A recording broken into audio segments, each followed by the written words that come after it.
তো হ্যালো বন্ধুরা, যেহেতু আমার গ্রামের ধারে বাড়ি, তো আমি মাঠের দিকে এসেছি। তো মাঠে তোমরা দেখতে পাচ্ছ পেছনে একটা সবুজ একটা ধানের ক্ষেত।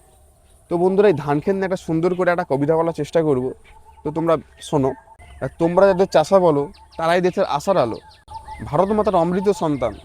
নিজের ক্ষুধা মিটাইতে দেশে ফলায় সোনার ধান, এবং নিজের জীবন উৎসর্গ করে বিশ্ববাসীকে বাঁচাতে পড়ান। গ্রামের চাষিরাই হচ্ছে ভারত মাতার অমৃত সন্তান। এই যে ধানের ক্ষেত তৈরি করতে একজন গ্রাম বাংলার চাষিকে কত পরিশ্রম করতে হয়, তো আমি সেই বিষয়টা নিয়ে কিছু কথা বলবো। তো গ্রামের মানুষেরা প্রচণ্ড পরিশ্রম করে একটা মাঠে ফসল ফলানোর চেষ্টা করে। তো এই নিয়ে অনেকজন খারাপ মন্তব্য করে যে গ্রামের ছেলে চাষাবাদ করছে। তো গ্রামেতে একটা কী বিষয় থাকে, বিগত 10 বছরে যখন এই ফ্যাক্টরি আরে ছিল না, তখন গ্রামের ছেলেরা এই ধান চাষ এবং জোগাড়ে কাজ করেই ওদের জীবনটাকে নির্বাহ করতো।